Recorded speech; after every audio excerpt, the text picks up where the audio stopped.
Alright, today we are going to create a folk art farm painting inspired by the artist Heather Galler. Heather Galler is a folk artist from Rochester, New York.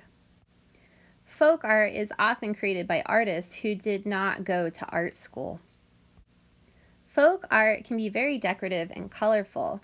Heather Galler likes to use lots of patterns and lines and bright colors in her artwork.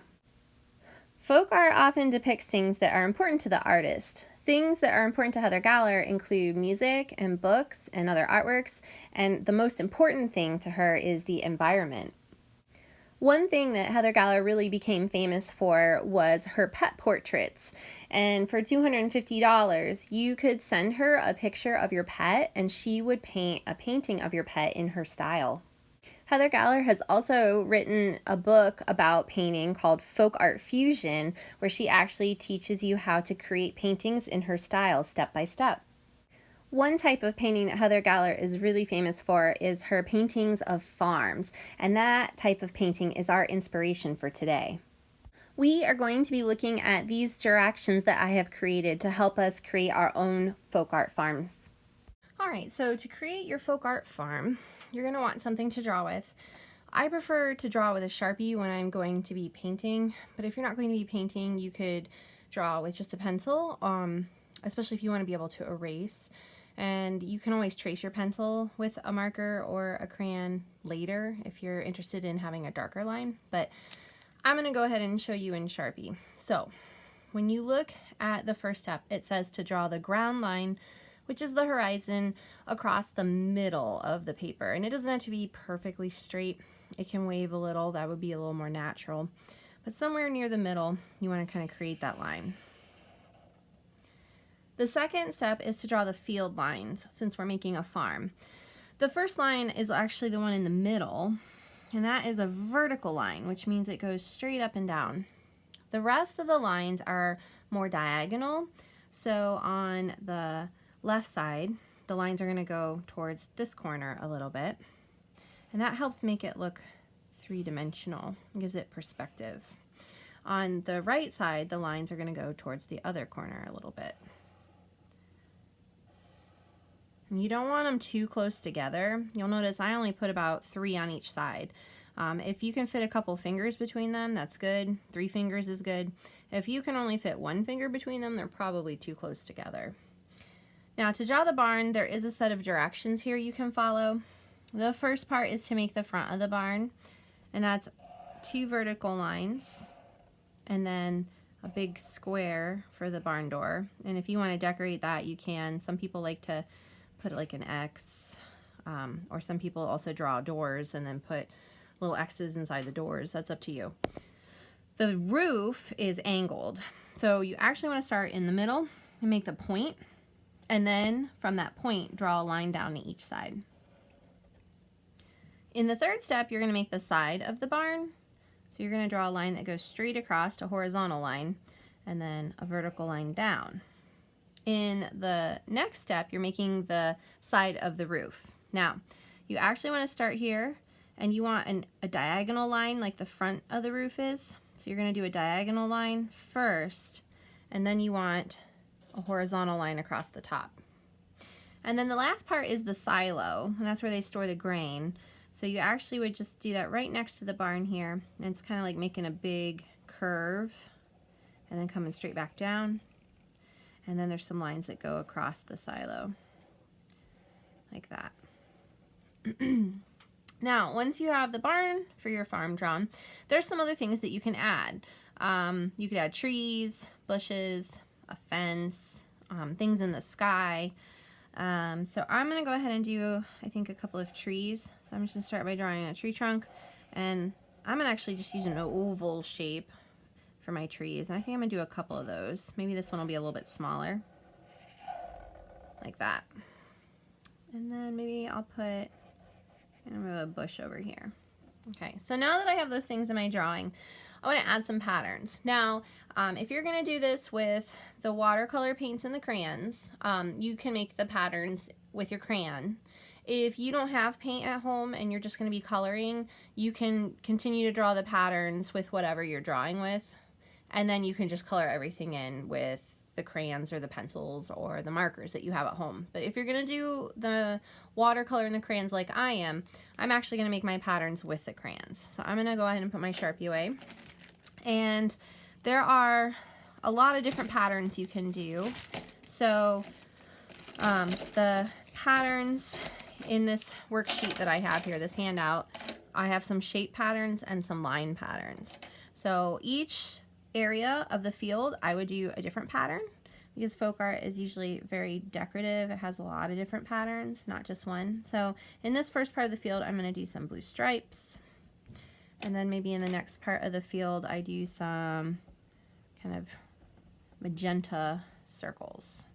I am pressing kind of hard with the crayon. It works better with the watercolor if you have more crayon on the paper, and if you press too light, then a lot of times the watercolor paint is going to cover the crayon up instead of getting pushed off of the crayon. So it does help to push a little bit harder. I'm going to do some zigzag lines over in this one. So I always start by doing all the patterns in the field spaces first, and then I go back and add patterns in some of the other spaces as well. Let's see. I'll do wavy lines over here. And then maybe, I like to change colors each time. I don't know if you've noticed that. I've used a different color every time here. I'll do some crisscross checkerboard lines over here. Maybe I'll try yellow over here, and I'm going to do some swirls.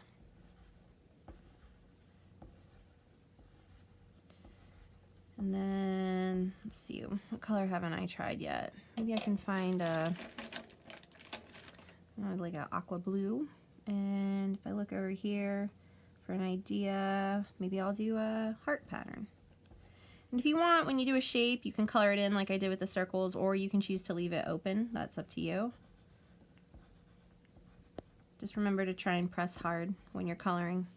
All right, one more pattern for the field over here. Let's see if I can find a purple. So maybe I will do purple bumpy lines. All right, now that the field patterns are done, I'm going to add some patterns up here. I think in the barn, I'm going to do red stripes. Kind of looks like wood that way, like it's built out of wood.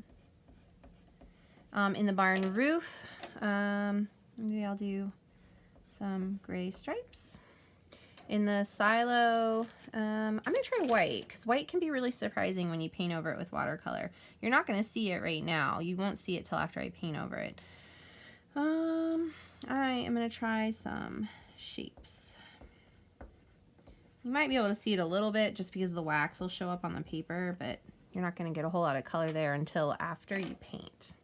For the tree over here, I'm going to do a nice big green swirly inside this one. And then in this other tree, I'm going to do circles around circles, kind of like a target. Then I think I'm going to go ahead and find a brown here and do some stripes. I'll do them one direction and then the other. I've got my bush. Maybe I'll make it look like it's got little flowers on it. All right, now if you want to add something in the sky, I didn't draw anything in my sky, but I am going to add maybe some wind lines. If you drew a sun, you could decorate that, or some clouds. I'm just going to actually kind of create these sort of swirly wind lines in my sky. Heather Galler, a lot of times in her artwork, actually does sort of a polka dot pattern in her sky. So you could do something like that too. It's real interesting. All right, so once you've got all your patterns done, and if you are not going to paint, you can go ahead and just kind of color with other colors. So if I had like a green stripe pattern here, then maybe I'd color it with yellow. Or if I had a blue stripe pattern here, maybe I'd color in between it with red or orange. But if you're going to go ahead and do the paints, this would be the time where you start painting. So I'm going to move the directions here out of the way, get my paints here.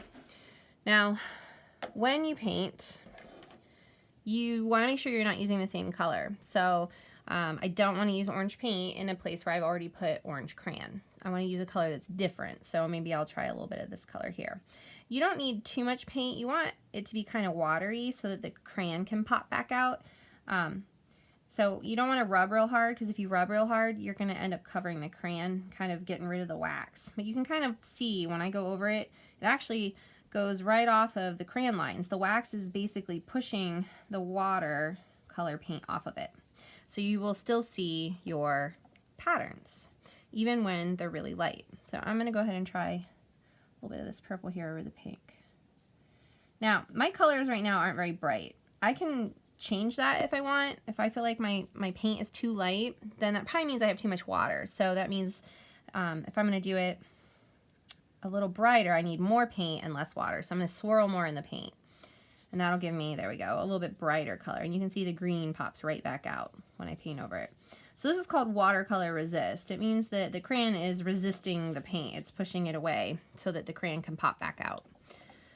So then once you are done with the field, you can paint the other parts of your picture.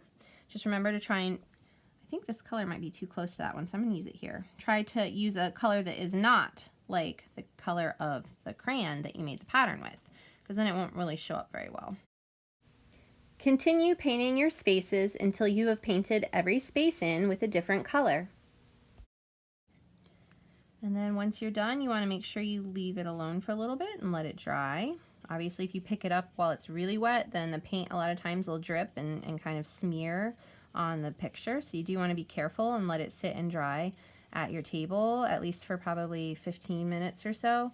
And then if you ever get any really big puddles that are making a huge mess, you can always use a little piece of tissue or toilet paper and kind of soak up the extra so that it doesn't drip as much.